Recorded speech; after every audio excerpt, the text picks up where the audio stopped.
How's it going, everybody? This is Jake Stambro on the fifth episode of the Down with the Roots podcast with Coach David Carr from Carr Sports up in Oregon. Um, you know, Appreciate Coach you coming on. This is our fifth episode. Something new that we're doing to shed some light on some programs, people doing some good things in the grassroots community, and excited to have you guys on. No, I'm super excited. Like I said, it's my first time doing this, so maybe some errors, but it's a good opportunity, and I'm excited to kind of share my knowledge with you guys and hopefully with some other people.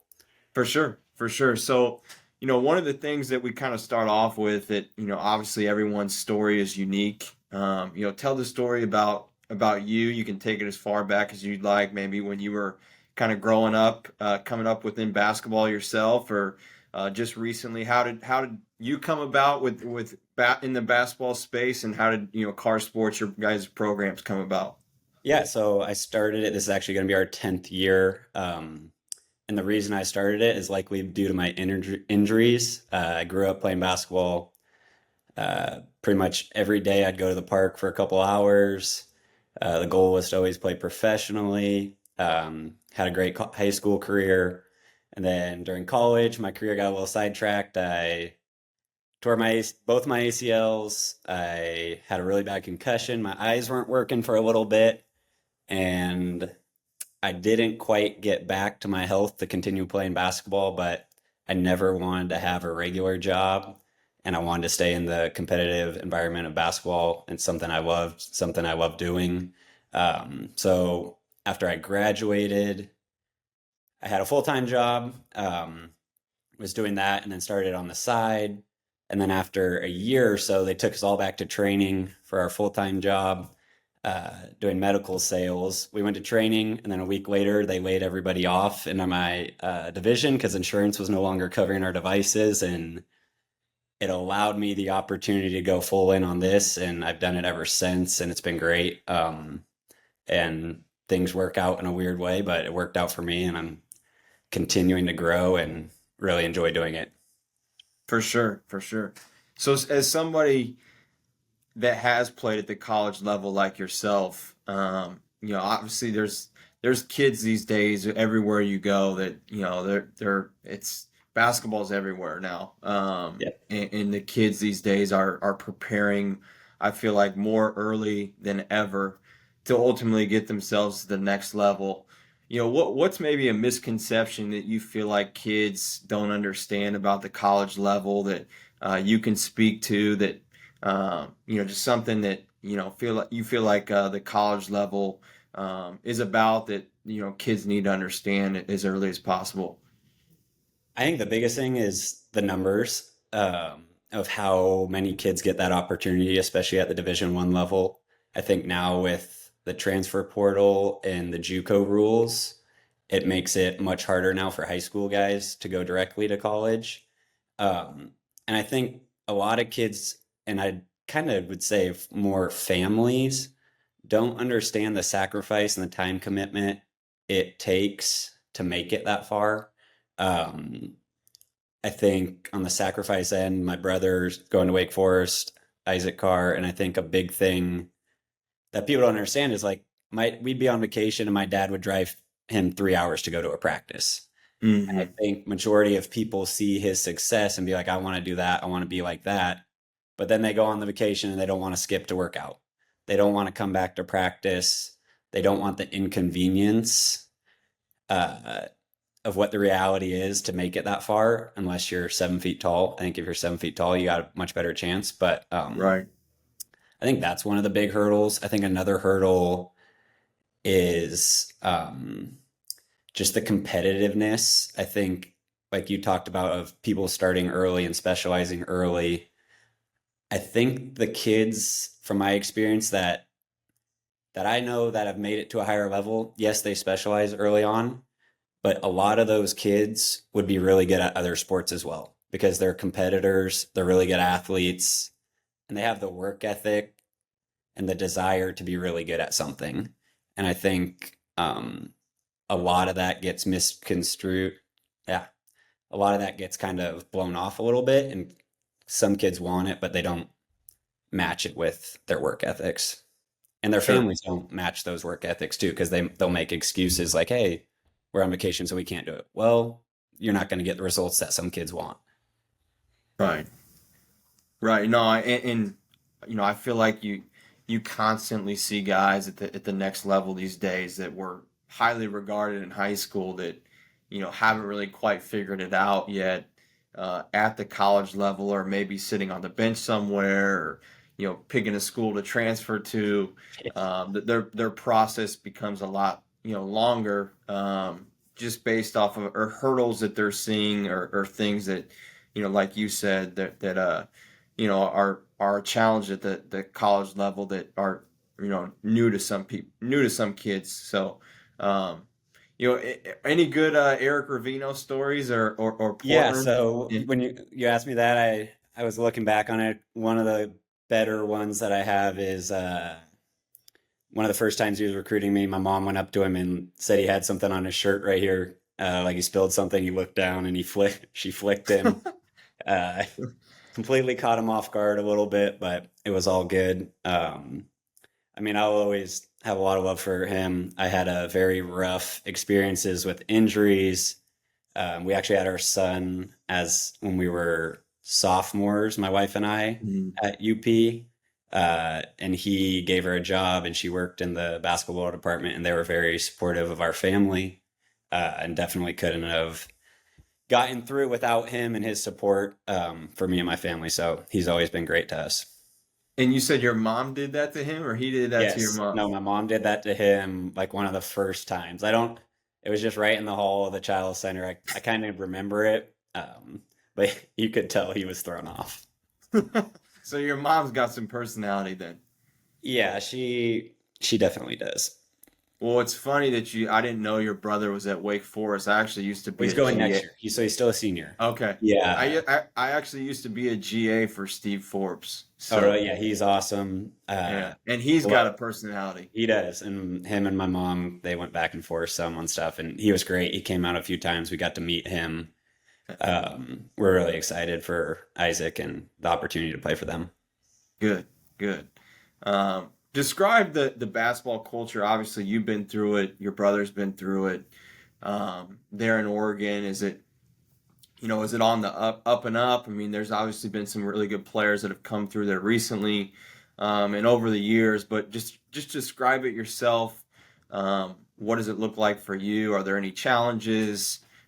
What are people dealing with from a day to day up there in Oregon No, as I a think it's culture sense? grown a ton even since I started my academy, and then even when I grew up playing, it's like there's so many more opportunities now, and so many more kids playing, and I think that's not just here in Oregon, but across the country and everywhere. I'd say the one thing in Oregon that makes it tough is I think geographically speaking, it's so far from Texas, it's so far from the East Coast.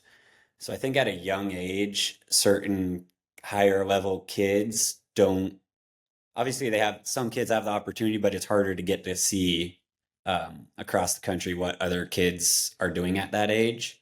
Uh, Sure.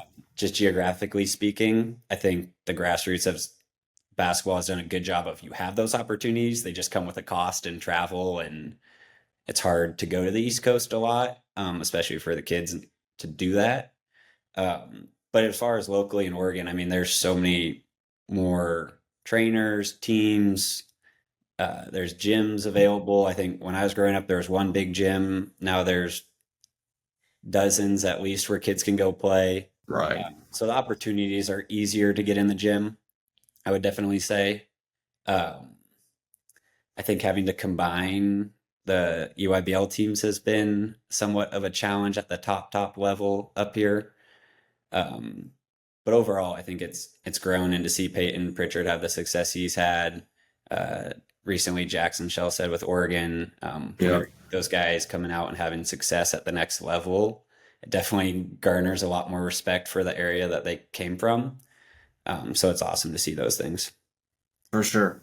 What are some, you kind of spoke to it a little bit there, but obviously, again, with you coming up, through uh, the ranks in Oregon, what are some opportunities that you had Maybe talk about your situation coming up with your AAU team and whatnot, and that experience was like. But what are some things, some opportunities that you had that you feel like kids these days don't have, or that kids these days do have now, I should say. Well, I think when I was growing up, it was really you had 2 weeks in July to perform.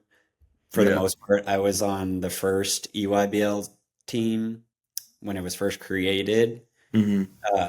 And so they were working that out. But other than that, I think the open recruiting period was like 2 weeks in July and you had to play well. And I Hmm. think something that's a lot different now is those kids have so many more opportunities at a younger age, on various tournament circuits and stuff like that, and just local tournaments. Hmm. But for us, we had to win too. Like, I feel like that's kind of been taken out of it some now because everybody just recruits athletes. They recruit, hey, Hmm. does this? They don't value winning as much. Whereas when we were playing, it's like if you didn't win one of your first games, you're in the losers' gym and there's no coaches there. Hmm. So that's kind of a disadvantage we had, but a little bit more of an advantage to have a competitive mindset that, hey, like if you do well, I kind of do well because we all got to do well because we got to win. It's not, hey, I score 40 points and we lose, I'm going to get recruited. It's like, Hmm. hey, if we all score 12 or 13 and we keep winning and winning and get to play in front of more coaches, um, we're going to get those opportunities. And that's kind of what I did. And our team was good. We had a few guys go Division 1. That Andrew Andrews played at Washington, led the Pac-12 in scoring. I think his senior year, we had a guy go to Oregon, but we outpunched our weight a little bit, and we all got Hmm. opportunities. Whereas now, I think a little bit of that is lost, is because they have so many opportunities. Hmm. Um, but I think that's the good thing about now is like kids don't just have to play well those 2 or 3 weeks. They got Section 7 for the high school teams, and then they got more open recruiting periods, I feel like now. Um, so, so yeah, it's kind of our disadvantage that I had, but or Sure. Your generation's five versus this generation's five. Your brother may be included.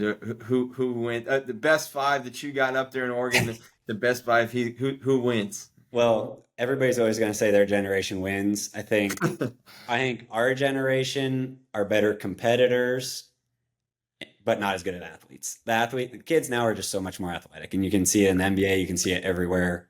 Um, Everybody does strength training at a younger age. Everybody can dunk. Everybody can, and not to say that they Hmm. couldn't back then, but it's like you used to have a few 4 or 5 guys. Now it's like if you can't dunk, you have zero chance.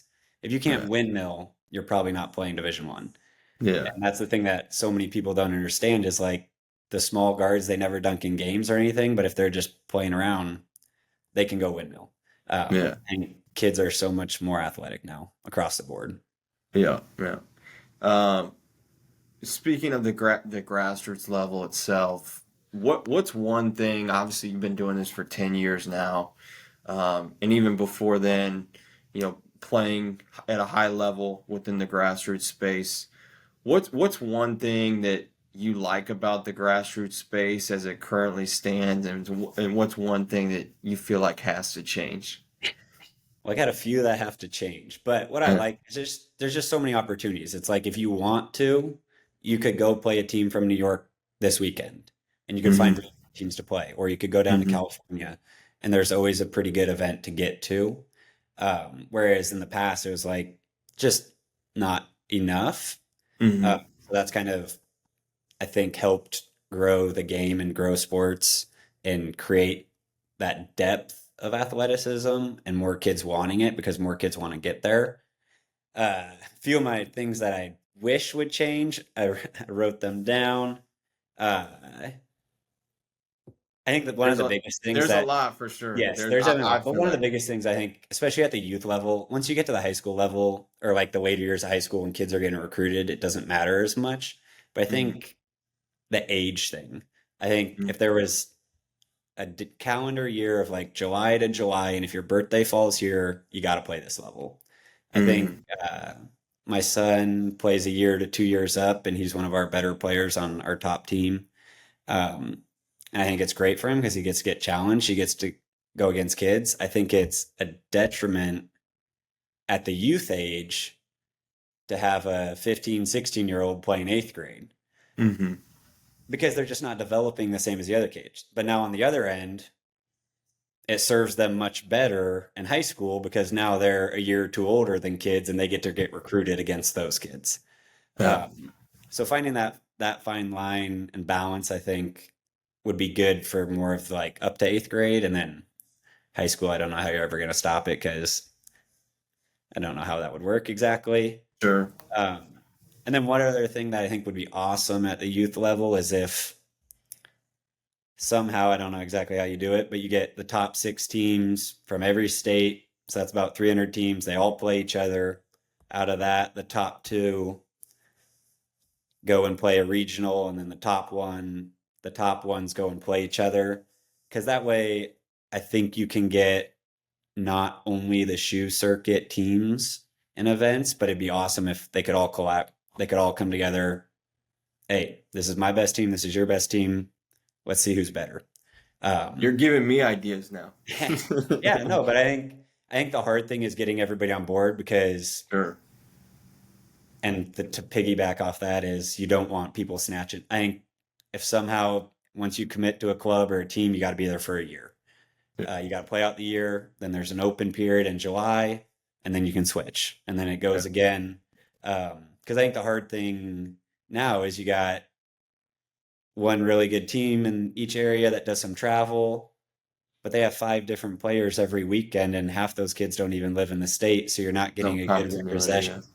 a good representation of what that state's about. I think Yeah. at the end of my brother's um my brother's team, I think there was two kids from Oregon, and then they had a kid from Idaho, Seattle, California, Hawaii. And so it'd be awesome to see what each state could bring to the table. Now, obviously, Texas and California and Florida, they're going to have more depth, but are those kids going to be spread out on the six different teams, or how's that going to work?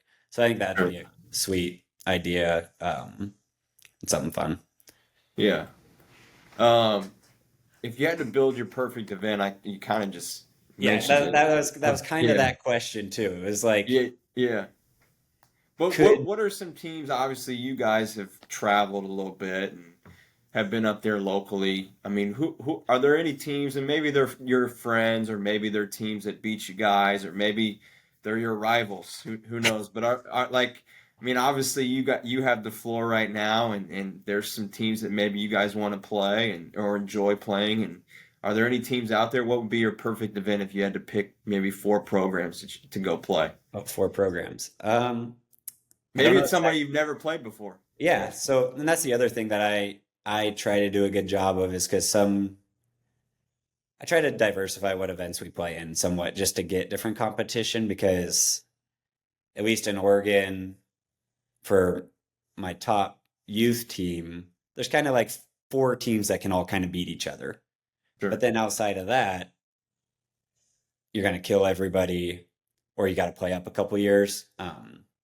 So I mean, in perfect world, I'd love to take my top team and play the best team from Texas, Florida, and California.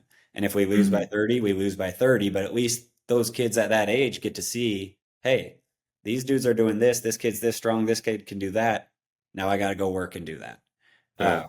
So the perfect event is kind of what I was explaining earlier. I think if everybody could get on board and it was legit and people did what they said they were going to do and put those teams in there and nobody was fluffing the system to get 17-year-olds playing 14-year-olds, Right. that'd be pretty awesome. And then as far as from where we're at in our club, I'd love to just play the best teams from the biggest states. And I think it's great for our kids to win, but I also think it's great for them to get beat because at the end of the day, I want my top kids being their best their sophomore, junior, and basically sophomore and junior years Yeah, because for sure. when it means the most. For sure. For sure. Speaking of your kids, obviously, with you having the floor, I wanted to kind of for you to talk about some of the kids that maybe are on the rise for you guys? Maybe some people know about them, but just kind of shed some light on some different kids that you feel like deserve some attention and are doing some good things up there in Oregon that everyone should be aware of. Yeah, well, specifically in my program, I'd say I got a senior right now, Jackson Spafford. He's undersized point guard, played at Putnam, scored 25 a game, had 5 assists. Uh, but the dude has a work ethic like no other. I tell everybody, I don't like to fluff things. I don't like to lie. I don't like to give people credit when I don't think credit's due. Uh, but he deserves it because he works his butt off. Besides my brother Isaac, I think they work like professionals, and they've done it ever since I've known him. Um, and so that's something great to see. I'm excited to see what he does the next few years. Um, Another kid in my program, and it's kind of a cool story. His first year playing with me was in seventh grade. He's a freshman now. He's 6'7". And the thing I love most about him is I give my kids all homework on stuff they got to do on their own and things that I expect them. And so I gave them a list of about 60 things to do between strength, conditioning, ball handling, shooting. So about 15 things in each category. And in the email, Sure. I said, pick three. I said, pick three of each. And I said it should take 30, 45 minutes or so. And then he comes to me the next day. He's like, Coach, it took me like 3 hours to do that stuff. And he's like, I did every single one literally for the exact time you said. And so he did all 60 instead of like 15. And I think the point of that is this kid has bypassed so many kids and gotten so much better. But if you put the work in, the results will come. And he's kind of a testament to that. Um, the last one, I never give him any credit, is my son, Michael Carr. I never give him MVP. I never give him anything, but he's kind of what motivates me. We had him when I was 19, uh, lived with my parents for a little bit. He hung out with my brother Isaac, so he got to learn a lot from him. And he always plays a year or 2 years up on our top team. He's going to be a good little one to continue to watch. And then locally, obviously, there's other kids, and I can't name them all. Sure. Locally in the high school,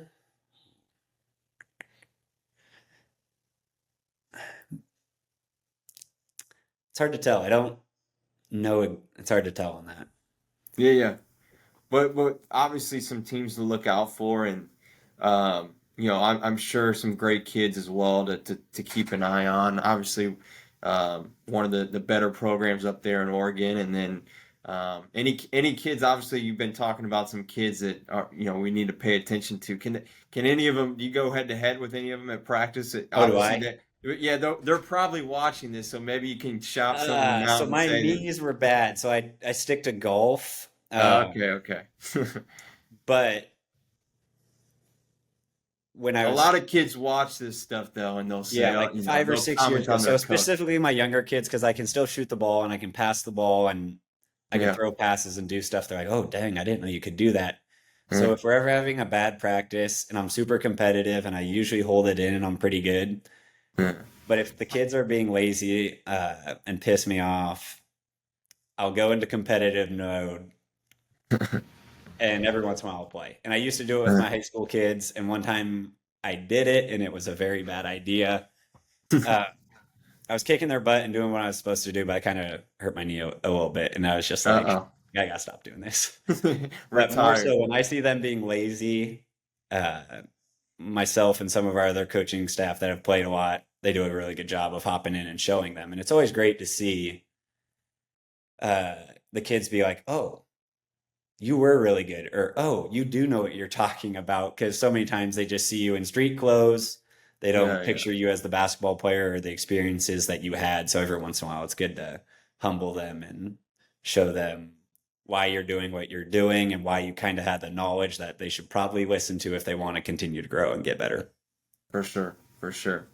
Well, like I said, appreciate you coming on, all the info and the great stuff that you shared with us, and you guys are obviously a staple there in the Oregon community in the Pacific Northwest, and appreciate everything that you do for grassroots basketball. So, again, appreciate the time.